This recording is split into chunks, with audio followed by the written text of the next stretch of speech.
Hello and welcome for today's Cyber Talks on Vulnerability Management Best Practices, What You Need to Know, to be presented by Mr. Andrea Pezzotti.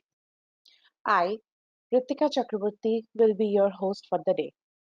For our attendees, the session will be in listen-only mode and will last for an hour, out of which last 10 to 15 minutes will be dedicated to Q&A. If you have any questions during the webinar to organizer or the panelist, post your question in the Q&A window. Also, if you face any audio-visual challenges, please check your internet connection or you may log out and log in again. An important announcement for certificate of attendance. Participants need to attend the complete webinar to qualify the certificate of attendance. Participant should fill in the survey form in the attendees thank you email and answer the 3 questions based on the webinar provided with the right answers within the same day. If these 2 criteria are met, then only the participant will receive the certificate of attendance within 5 to 7 working days after the event. Now, about our speaker. Andrea is approaching 2 decades as an IT security leader. He has worked in multiple countries across Europe, leading security, architecture, and project service management global teams with focus on telecommunication, banking, and healthcare industries. His most recent core capabilities are in cyber defense, threat and vulnerability management, from strategy to implementation to blue team operations. Additionally, he is adept at red team management, pen test, and advisory simultaneously. Entry point identification and security hygiene baseline of both cloud and no-prem assets. During the recent pandemic, he gave a primary importance to build up a properly skilled, diverse, and inclusive remote workplace. Now, without any further delay, over to you, Andrea. Thank you, Ritika, and thank you for EC Council for having me here, and thank you for the participant to joining us for joining us today. Let's move ahead. Let's start with a basic concept of vulnerability management. What is vulnerability management? Vulnerability management is a never-ending cycle that aim to reduce the attack surface that your company or organization or university has. You can see here this definition that I really like is the cyclical practice of identifying, classifying, prioritizing, remediating, and mitigating software vulnerabilities. Of course, with the evolution of the times, you will also face hardware vulnerabilities and also people vulnerabilities, phishing and vishing. We are living COVID times now, and these attacks, these vectors are more and more leveraged. What I would like to mention is that vulnerability management basically can be summarized with discovering and assess, report, remediate, and verify. This can be applied to all the domains of vulnerability management. So everything that is in scope has to be discovered. So the vulnerability itself needs to be disclosed somehow or make known to the public. At that point, you have to be able to assess it. So how do you know and how do you go out there checking that your company or organization or university has it? Once you find all the findings, you need to report them. You need to report them in a comprehensive way. And I will say also report them and prioritize them, because we will see further on that one of the biggest challenges in today's days is that with the whole human workforce that you can have and skilled workforce that you can have, the vulnerabilities are always hundreds of thousands. You have 0 days every day. It's going to be even more challenging in the future. In 2021, between 2019 and 2021, the vulnerabilities, the 0 days quadruple. So you can have an idea on how the world and which is the trend that is going forward. While there are, or while I feel there are very good frameworks for risk management and for incident handling, I still think that we need to go further with vulnerability management and defining some frameworks. Many times, it's conceptually correct to treat vulnerabilities as a risk, but they need to, they deserve their own framework, I think, at this point in time, and they also has to be integrated with the risk framework, because once you go to prioritize and remediate, you always have to take care of the impact analysis and the risk analysis, and we will see further on what I mean. Nonetheless, I found and linked these two articles from Jacques and Sans, which are really good in explaining how to build a vulnerability management program. Of course, they date a bit back in the years. They are from, I think, 2013, 2015.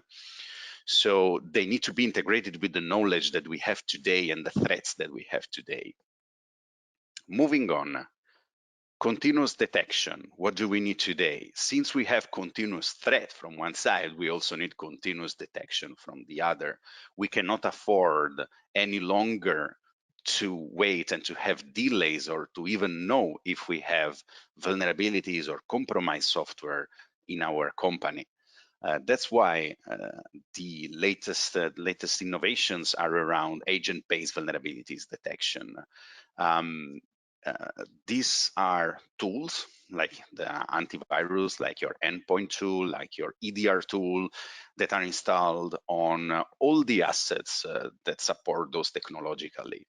And they can be integrated with the remote scanning. When you think about vulnerability management, the first thing that comes to your mind is remote scanning. It's historically like this, and it's still a valid tool. The frequency has to be enhanced. The agent give you a really deep detail and real-time, almost real-time detail, like few hours delays between the discovery of a vulnerability and the assessment and reporting that you can do. So you moved from, or you can move from monthly scanning to weekly scanning to basically having a fresh view every 3, 4, 5 hours of your entire environment. Remember that vulnerability management is about attack surface reduction. So you need to act fast as possible to cover the biggest percentage of the vulnerable assets that you deem important to remediate fast and quickly. These agents have to be integrated, or I suggest to be integrated with other IT tools. As I mentioned before, the antivirus, the EDR, the endpoint detection and response are very good tools to cross-check your agent coverage. Your NAC also is another valid tool. You should be able basically to cross-check all the information and ensure, and if possible, automate also the redeploying of the agents on the endpoints and on the assets that you want to cover. In that way, you're sure that you are having full visibility, and full visibility is always essential. There are also additional specialized tools. I mentioned here supply chain manufacturing, because all the companies, or many companies, are running production lines, and also these are the most targeted in the recent year from attackers, because they want to ransomware you, because they want to actually extract data that you have, or check if you have like secrets, industrial secrets in your manufacturing labs.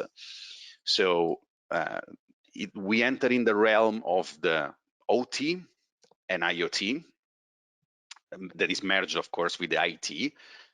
And the tools slightly change. Most of the time, you cannot directly install agent there for your vulnerability detection, but you can have, for example, passive scanners, network behavior detection. So if something changes, if some protocol is announced, usually these technologies are pretty old, and the protocol used are in clear text. Rarely they have encryption. So as this can be a disadvantage from a security point of view, it can be an advantage from an analysis point of view. You can build with artificial intelligence models on how information flow in your manufacturing, and then if you have a deviation, your SOC is being informed and alarmed. Then we move to the internet-facing and cloud domain. This is essential for you to know and discover the footprint that you have worldwide. Also, cloud is so dynamic in these days, and I think every company in this world, if they are not going like full cloud, for sure they are having some hybrid solution that span also in multiple clouds. And it's important to secure those. Here, the speed is everything. I will say the accuracy and speed are everything. Accuracy, because you cannot rely only on the information that you have in your inventories or the information that you can find in your companies, but you have to go and hunt yourself for additional information to be sure that you are aware of the entirety of the footprint so you can protect it. And speed, because in cloud, we have like hundreds of virtual machines and containers which are being created, and maybe they are alive 5 minutes or 30 minutes or few hours, and then they are destroyed. So they don't usually follow, or you don't have the time to follow the whole cycle of vulnerability management, but you have to protect them. So you need to have the same concept there, and you need to have automatic remediation, so that you control, first of all, the process of the build, how the image is built and deployed, and which vulnerabilities are there. So you fix the source, the gold image, let's say. And you also need to check in real time deviation in the DevSecOps pipeline, for example. How to achieve that? How can you have this visibility? Now, the modern vulnerability detection tool have cloud connectors, so native cloud connectors to the AWS, to Azure, to Google Cloud, everything that is out there. You can detect with these connectors how many machines are created, which image they are using, and having also real-time report of vulnerabilities, which of course they may be a bit scary, because if you have a set of vulnerability and you create a 2,000 machine for one day, you will have the vulnerabilities multiplied. But of course, if you fix some of them, they will go down by the hundreds. What I suggest also to do is to go to the global registrars and check worldwide your IP, your subnet range, everything that your company or organization own, and perform daily scans. Daily scans from internet facing, of course. You need a clear view, I will say an attacker point of view, of what is happening there. So you can detect, react, and cover the most exposed layer that you have. Now, as a third bullet point, these are grading services. I will explain you a bit what they are. There are some companies which have this interesting business model. They go out to the internet, they have scanners, they have sinkholes, they have an amount of detection tool owned by them, or they even buy third-party information, and then they associate those to companies and they rate them, giving them a score on how secure they are. And then they can go to your company, or you can go to them and have a subscription and understand how this data is existing and can flow, and you can use it. So these grading services are good from, let's say, an initial risk assessment point of view. So if you want to work or evaluate or collaborate with a company, you can easily find some information on their security posture through these grading services. At the same time, you can find your own information, and this is connected also with the web URLs. They can associate, they is as also some threat intelligence tool. They can associate the web URLs, internet facing, that your company or organization have. And you will discover that there is a portion of websites that you don't know that they exist, because they maybe are bought at country level, maybe they are some marketing initiatives, maybe they are some secret launch of some product, but still they exist out there and they have your company information.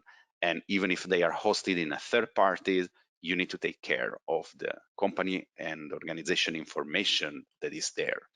So you have to go and hunt for what you have to protect sometimes. And we go straight to the discussion of the inventory. Inventory is essential.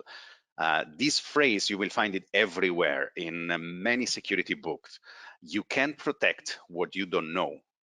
You cannot protect something if you don't know that it exists. Also, there is a continuation of this phrase. If you don't know about it, you cannot measure it. And if we cannot measure it, you cannot control it. And control in security is everything. You need to be confident that you are working on the information.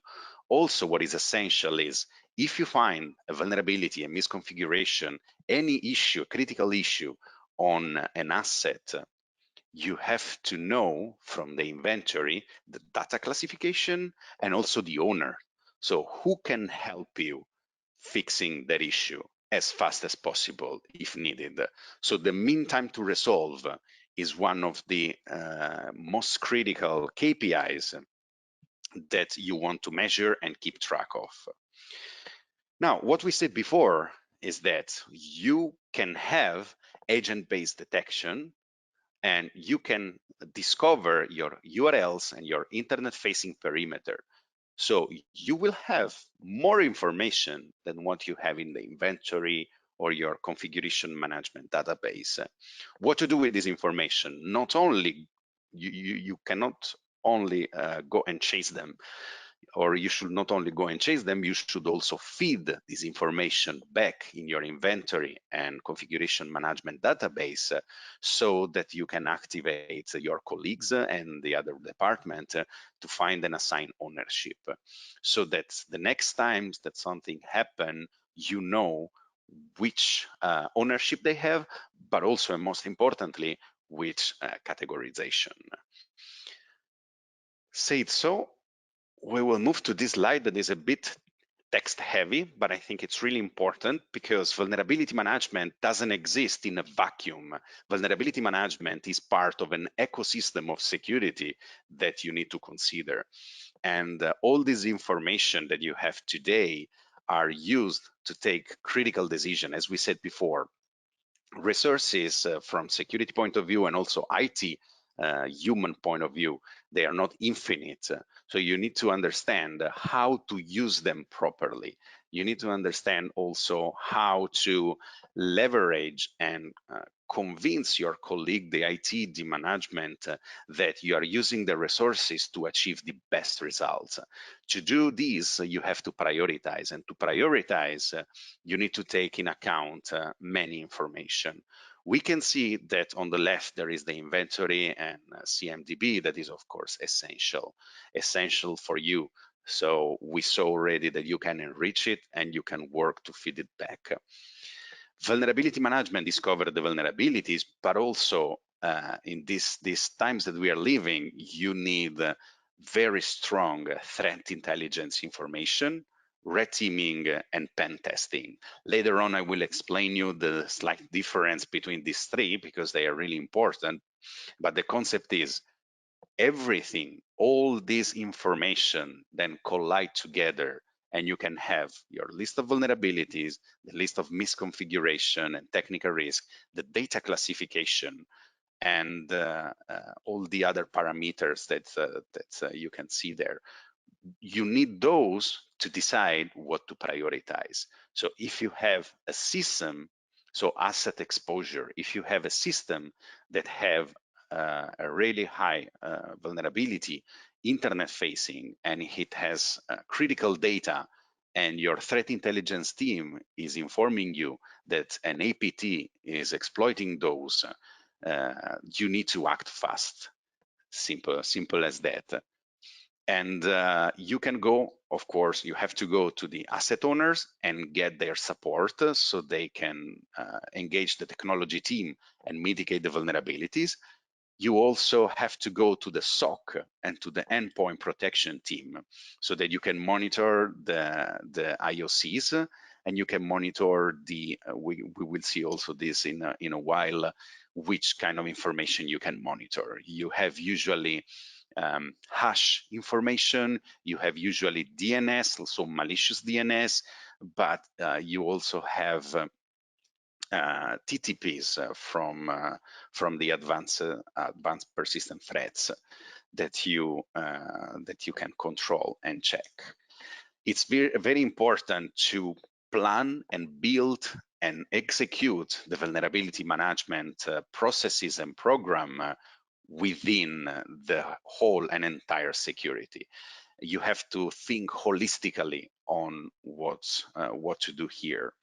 And again, threat intelligence is probably one of the major feedback that vulnerability management receive, because they can tell you if a vulnerability with CVE or unidentified exists, and they can check if this technology is used in your company. So imagine your scanner scanning the laptops at every Wednesday, and laptops in the other time zone in the world are off. That's why you will not catch software installed all the time, every time during these hours. That's why you need the agent that are able to tell you who is installing what. So when you have your 0 day, for example, you don't go to the CV, or you don't wait the CV to complete the assessment, but you start engaging and checking how many assets are using this tool and how many assets I have to remediate, which I have to remediate first, according to data classification and asset exposure, as we said before. And all of this is to achieve attack surface reduction. So you want to shorten your attack surface, starting from the most critical information that you want to protect. Now, this is another slightly heavy text picture, but you can read it offline, but I explains to you which tier of attackers you will find in the outside world. Tier 1, script kiddies and non-malicious actors, so curious people which are out there trying tools, trying to hack into companies, and you go up to criminals and crime group, up to, of course, nations and the state-sponsored hacker. As you can see, the population decrease as the complexity becomes higher, and also the tools and the defense mechanism needs to get more complicated. You can see on the left the actors, you can see on the right usually the attacks that they do, and you can see in the below line the population, as I said. So for example, the script kiddies, the tier 1 attackers, which are the broadest population, they use the most trivial hacking tools to try and attempt to get in your company. Now, what is the problem? You should not think that you don't have to protect against those, because tools and hacking tooling are becoming really common, really easy to span on a machine, even a virtual machine, and these attacks are actually really working. So if you will not do your due diligence in your internet-facing layer especially, you will have script kiddies, but also criminals and crime groups which have automated bots to take over and exploit and use that vulnerability for sure. If you ever place the machine in internet and you would like to install a traffic sniffer, you will see the moment that you put this machine online, it's targeted by all kinds of scanners, footprint tools, and bots trying to exploit these vulnerabilities. So it's a reality. What is important from, let's say, vulnerability management and also risk management, in this case, they are really joined together. You have to establish a layer or a tier that you are going to protect towards. The higher you go, of course, the more complicated it becomes and the more costly and complex. So you need to find the balance between protecting your company and accepting the risk. So which tolerance you will have. That's essential to plan all of your the entirety of your vulnerability management program.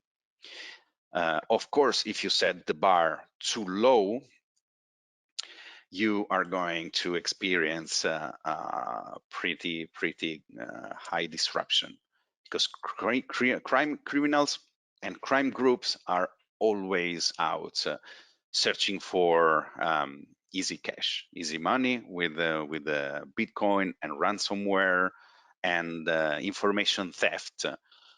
In the latest reports, the first reason for a hacked company is credential theft.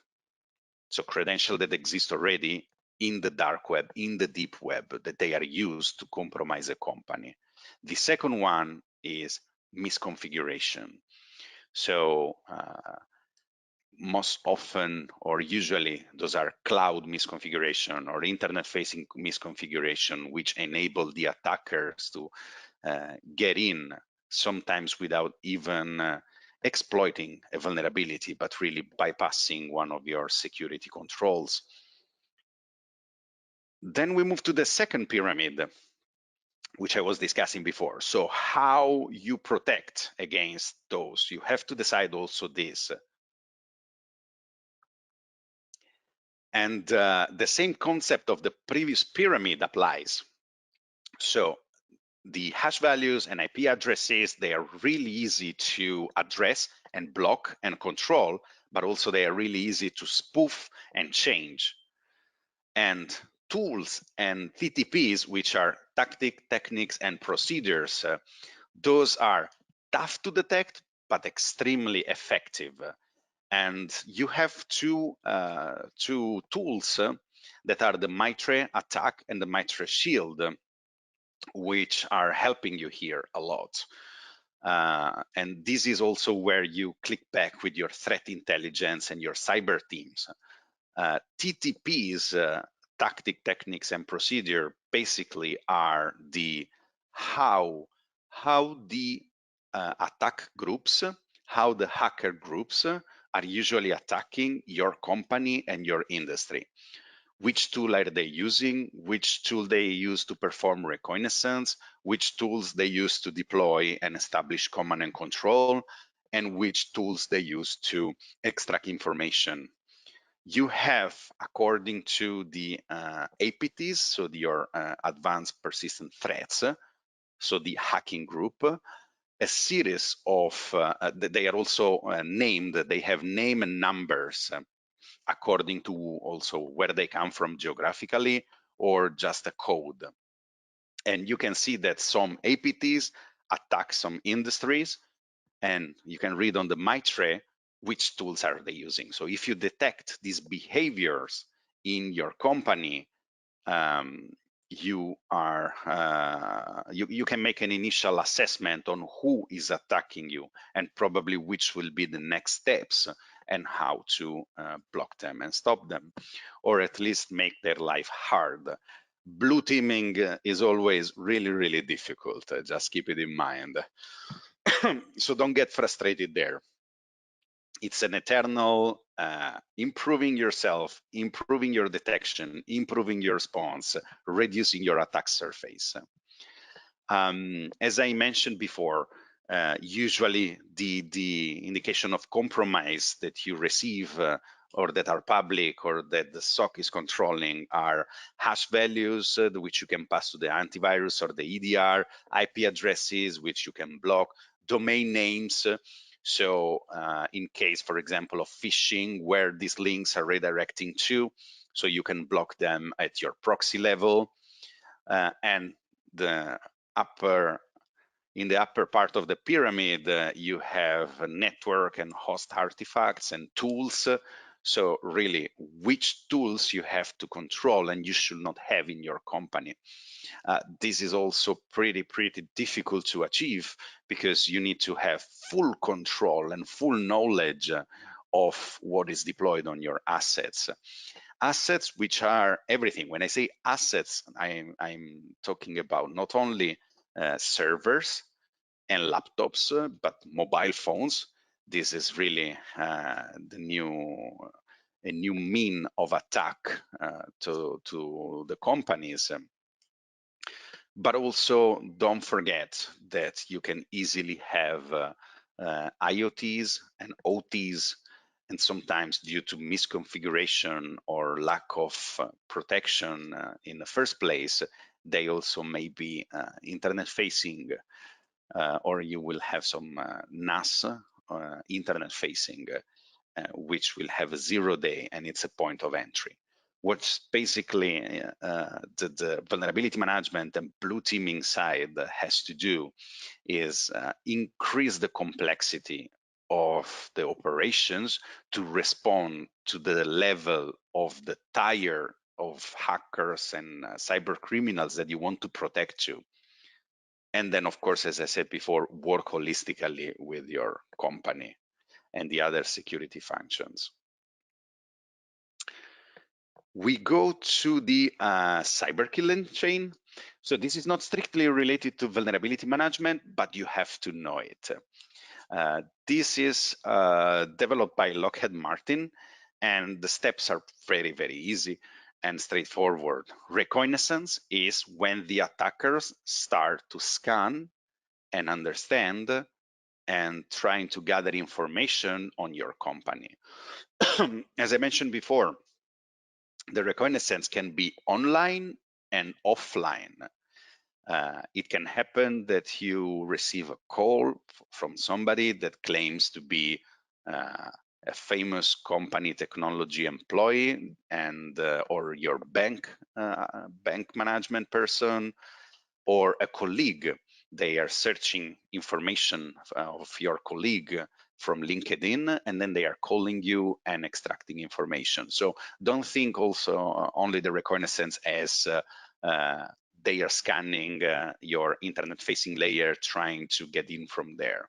But really, they are trying to understand which emails come in and out from your company, how they are written, how the company works, which projects are running in your company, so that they can call you and they can tell you, hello, I'm working in this department, working on this project, and you are you think that you are safe, and you disclose information to them, and they continue with this information to try to gather even more information and then reach compromise credential, or credential that they can compromise easily, or even your credential in case they succeed to let you click something and compromise your laptop, which jumps down.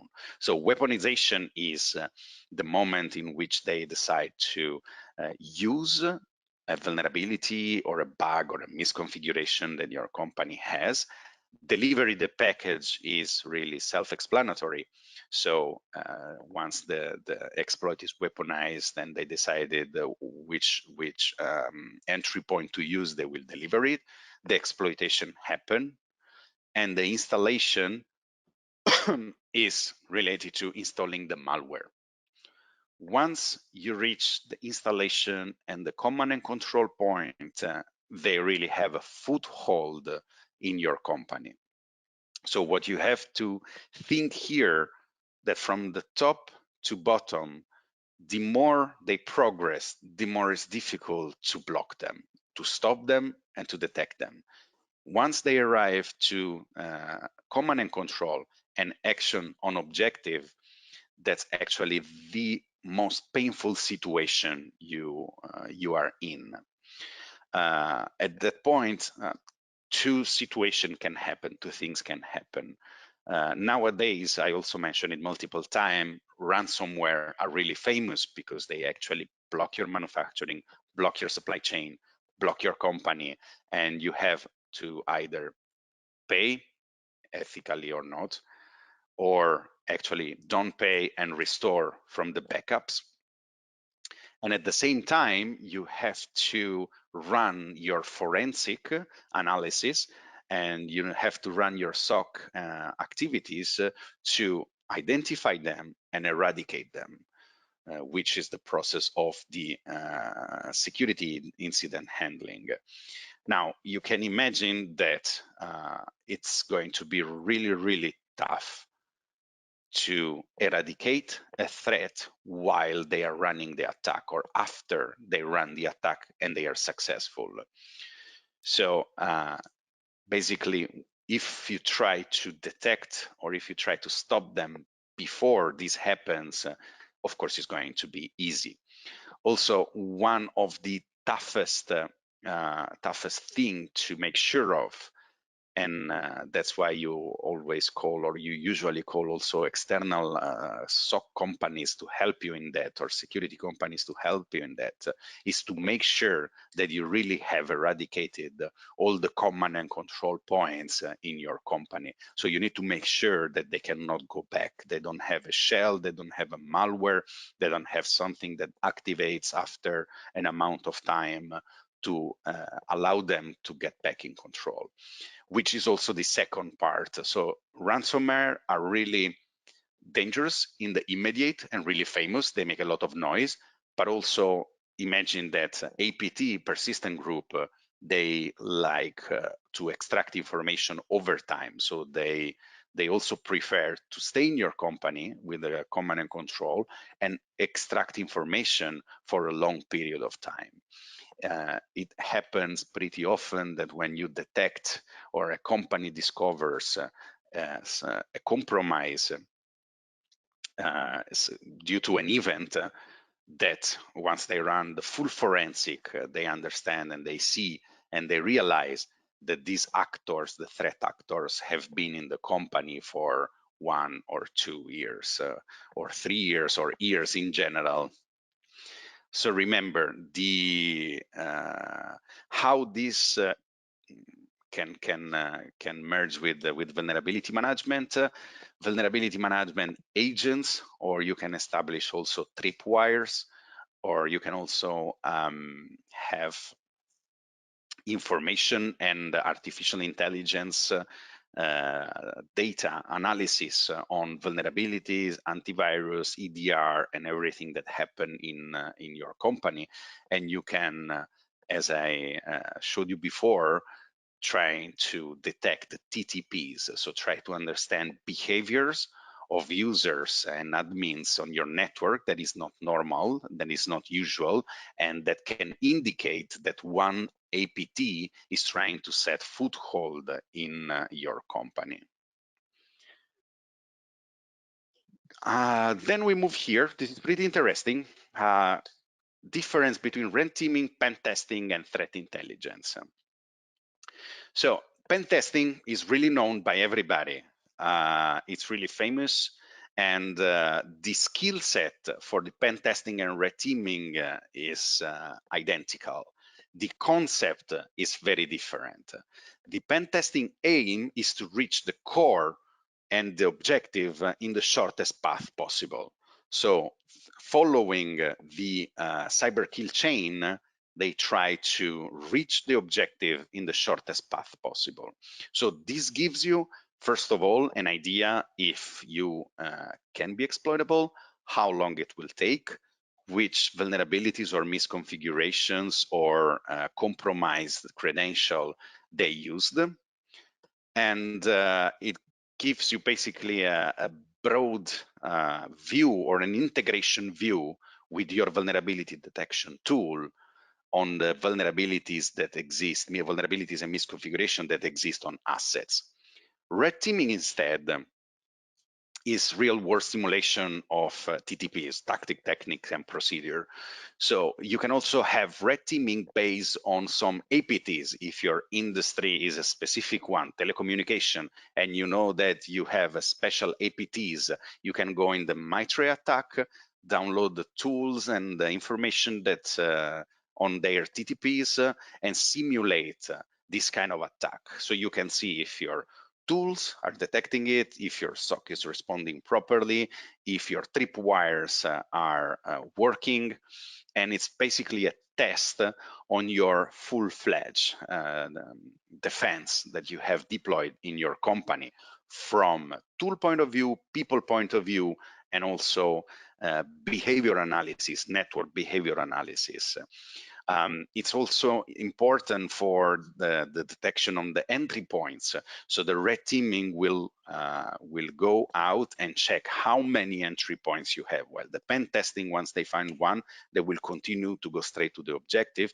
Red teaming will give you a broader view on which exposure you have out there and how credential can be you can have credential theft and you can have lateral moves. So how further you can go even after you reach your objective. And when you are stopped, if they are stopped during the exercise. So they are really essential and both of them are really needed. Then we have the threat intelligence, which is the, as the name mentioned it, intelligence on the TTPs. So deep intelligence, deep connection, and on the information on the deep web, dark web, proof of concept of the exploits which are being sold or exchanged in this environments. So you can go back and reprioritize your previous decisions from vulnerability management point of view. So from remediation point of view, if a POC is released to the public, you have a certain risk associated to it. That if you don't have a POC released to the public, if you can have a exploit release in the underground, exploit release in the public, and exploit release in the hacking tools, public hacking tools, which, as we merged with the information before, once they reach the public hacking tools, they can be used by everybody, even script kiddies. But it doesn't mean that they are less dangerous. It means that, of course, they lack the criminal mind to make money with your company, but it doesn't mean that they will not hack you anyway and probably damage you something or stop your production even. So you don't have to not consider them. Every unauthorized access is really important and needs full response. You need to maintain the confidentiality, integrity, and availability of all the system of the company. And as I mentioned before, all these three exercises, even if they are slightly different, they are all used to protect the information. And you can see that between the threat intelligence and the pen testing, you uncover all the vulnerabilities and you prioritize. So it's a big input, the vulnerability management process. Between the red teaming and threat intelligence, you have understand weaknesses and test detection. Once you understand weaknesses, of course, you go immediately to fix them because those are sides that you didn't thought that you exposed. And between the red teaming and pen testing, you have the offensive research and all the people which are working on the this other side of the fence. And of course, they are essential to you because between the red teaming and the blue teaming, then you continuously run purple teaming exercise, and you decide what to do, how to address this exposure, and how to limit them in the future. So I just placed here some key takeaways from today. I will not go through them. Those are really for you once you get the deck. Those are key concepts for the slides that I presented. And I think that those are key points and inputs that you should consider to have a very effective vulnerability management program. So, I would like to thank you for listening until here, and I hand over to the Cyber Talks. Thank you so much, Andrea. This was very, very insightful and informative session. I hope our audience actually enjoyed this amazing presentation, and we hope it was worth of their time. So this session is in sync with EC Council's CPENT. EC Council Certified Penetration Testing Professional CPENT is a specialization certification that teaches you to perform effective penetration tests in an enterprise network environment. With CPENT, you will cover advanced penetration testing tools, techniques, and methodologies most needed right now. It's 100% hands-on, challenge-based learning on live practice cyber range with multidisciplinary networks in real-world configurations. If you are an ethical hacker, penetration tester, forensic analyst, cyber threat analyst, network server administrator, red team engineer, SOC, a SOC analyst, security administrator, this this specialization program is designed to upskill you. CPEN program is designed with the latest multidisciplinary curriculum and practice on dynamic live cyber ranges to help you master your penetration testing skills. If you are interested to learn more about our programs, kindly take part in the poll that's going to be conducted now. Now we will start the Q&A session and answer some questions that were sent to us during the presentation. Over to you, Richa. Thank you, Ritika. Thank you, Andrea, for such amazing presentation. Now we'll take the questions for you. The first question we received is from Turhan. How to integrate vulnerability management into other information security protection system like incident management, problem management, etc. That's a very good question. Thank you. You have to integrate it from, I will say, a service management concept. Once you have vulnerabilities and you have prioritized them and you have to move to remediation, you should also formalize how this remediation happen, which in structured companies and organizations usually happen through either incident management or service request or change request. So that's the point of contact in which you can leverage then the service management portion of your company and also study and measure the effectiveness. So how long does it take to be rotated to the right queue? Do you have the full information of ownership in your inventory and CMDB? Are these incident or service requests or change resolved on time? And if they are recurrent, so if you have recurrent issue on some assets, then you can raise or decide to raise a problem to analyze the root cause. So is normal that you have this amount of vulnerabilities and fix along the time? Because I don't know, a technology is prone to have vulnerabilities, or it's really famous and used and exploited worldwide, or there is some problem there. There are misconfiguration, which are, I don't know, human error that happen 2, 3, 4 times in a row. Then you need a problem and the root cause analysis behind.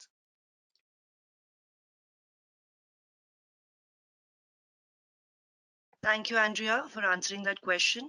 The second question is from Johan.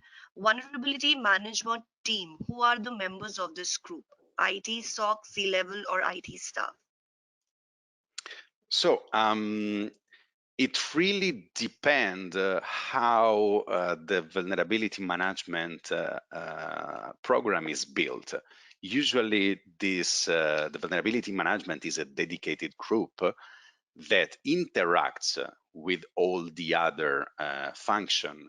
So I will say that generally is a separate group that has to take care of this and has specialized knowledge of vulnerabilities. Of course, the SOC is essential, as we saw before in the slide, because they need to monitor exploitation. So while we fix the vulnerabilities, are also these vulnerabilities being leveraged? Uh, that's a SOC job. And the IT team is also the team that in the real world is the hands-on that goes and fix and patch these vulnerabilities. In some companies, the vulnerability management duties can also be assigned to the IT expert directly. In that case, it's often due to the size of the company that doesn't justify a separate team. But in that case, the concept is the same. So these IT people have to upskill themselves and get an understanding of vulnerabilities landscape, and also they need help from a threat intelligence, which also I expect not to be a standalone team, but probably a service that you can buy from specialized company that can feed you information and help you in achieving your goal, which is, remember always, the attack surface reduction. Thank you, Andrea.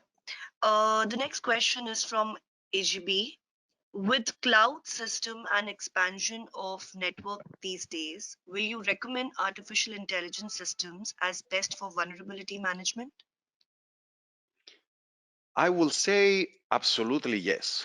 I will say absolutely yes. Now, artificial intelligence can mean many things. What I will suggest in the cloud is very good automation for the key configuration that you would like to put in place. Clouds allow you to scale up really fast, and you can assign security group, since you mentioned network, also security policies on these machines according to the environment. You can create machine in the sandbox environment, you can create machine in the production environment, in the test environment. Actually, the entire DevSecOps pipeline can be performed in the cloud directly. So according to which stage you are, you want to put kind of milestone points or checking point or stage points in which you don't allow vulnerabilities to cascade down to the next steps. Because remember also something that you will hear in security is move the security left. What does it mean? It means that the earliest you will find and detect and fix a vulnerability and a misconfiguration, the easier, cheaper, and most effective will be. Thank you, Andrea. The next question is from Biju. How often vulnerability assessment should be carried out? What is the best practice? Well, my suggestion is the best practice is continuously. You should be able to have your agents out there, and you should be able to know at each point in time which software is running on all of your laptops, on the mobiles, and on your servers. Because remember that when you have a 0 day, usually your vulnerability scanner will not have an ID for that vulnerability. And also the CVE number will be reserved, but will not have information inside immediately. So what you have to do is know if you are running that specific software version, or know if you're running that vulnerable process in any of the assets of your company so that you can respond. Thank you, Andrea. The next question is, what happens when vulnerability scanner agents are being hacked from the perspective of vulnerability detection and analysis? Do I understand well? When they are Let me, hacked, yes, I'll just repeat it again. so if What the agent happens? itself gets hacked, Yes, the vulnerability scanner agents are being hacked from the perspective of vulnerability detection and analysis. well, okay, that's a interesting scenario which you cannot rule out, right? As antivirus can be disabled by some malware, and EDR can be worked around by some malware. You have to also think about the possibility that this happens. You cannot rule it out as zero, but usually it's very, very limited. To have a compromise agent that is signed, it needs to be compromised from the vendor itself. So the problem has to be very, very huge. This in the history happened last year with a very famous company, or actually two companies in the last 12 months. And it was the first time in history where they executables were carrying also the malware. I will say that at that point it becomes an issue, a security incident issue. So you have to be able to detect if the agent for the detection of the vulnerabilities is misbehaving. It's great to doubt everything, though.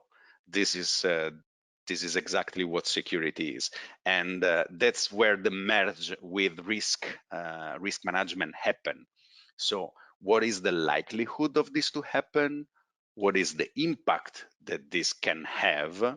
And then, which mitigation action you can put in place to mitigate or avoid that this will happen. Thank you, Andrea. We'll take two more questions. What are Yep. what are some of the good tools that can help to undertake vulnerability management? Okay, I think that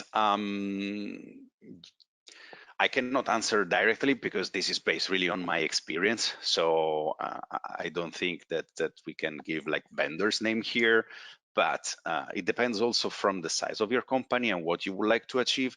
This is a market that became very, very small. I will say in the entire world, the very great vendors at this point in time that can handle these are three. Of course, you need to have resources to contract them and work with them. But I will say that according to the size of your company, you should run an assessment with your procurement or with your management and understand what is out there. Remember also that there are also open source alternatives, which are free and which are also useful and effective. For example, the first thing I can think is that the OWASP Foundation gives you also the tool, free tool to scan and detect internet-facing and web vulnerabilities. And also they give you a vulnerability scanner. So it really can span from free open source tools and software to these big three enterprises out there. Thank you again, Andrea. We'll take the last question for the evening. Is there a recommended framework or model that helps build out an organization vulnerability management service or program? Okay, that's a good question. As I started in the beginning with this, I couldn't find at this point in time one size fit all framework. So you will have to build your vulnerability management program based on the best practices that you can find out there. And that's why I linked you the Jacques and the Sans. And also, I will say the experience of people working in the field. You have to integrate this program with the risk management program and the SOC and the other security programs of your organizations.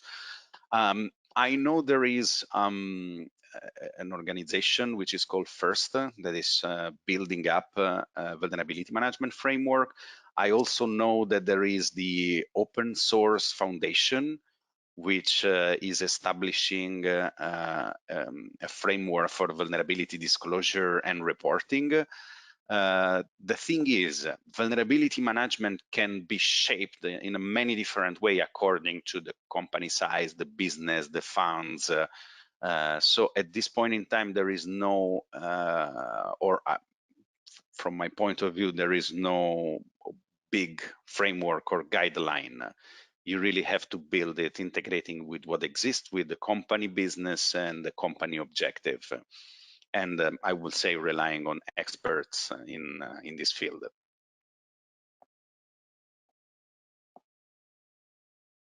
Thank you again, Andrea, and I would like to thank you again to our wonderful speaker, Andrea, for answering the questions and for the great presentation and the knowledge shared to the global audience. It was a pleasure to have you with us, and we're looking for more and more sessions with you, Andrea. Before we conclude the webinar, would you like to give a message to our audience? First of all, I would like to tell you that it's great to have you here. One day you will be at my place giving this kind of speeches, and if you are here, you are really curious. You are curious about security. You are curious about how the world works. You are improving yourself. So continue this journey. It's an exciting field where we are working. And even if sometimes can be difficult or stressing or kind of complicated to go forward, try to stick to your objective and remember that in the end of the day, we are helping companies and organizations in their mission. So also work for companies which you believe in. Thank you, Andrea, again. And I also would like to thank all the attendees who have joined the webinar and took time to take part in the CyberTalk series and also took part in the poll. And with this, we would like to end the session and you all may disconnect the line. Thank you, Andrea, for your time. Looking forward for more and more sessions. Thank you. Thank you Bye-bye. for Have a great organizing. day. Bye. Thank you so much. Bye-bye. Thank you so much, Andrea.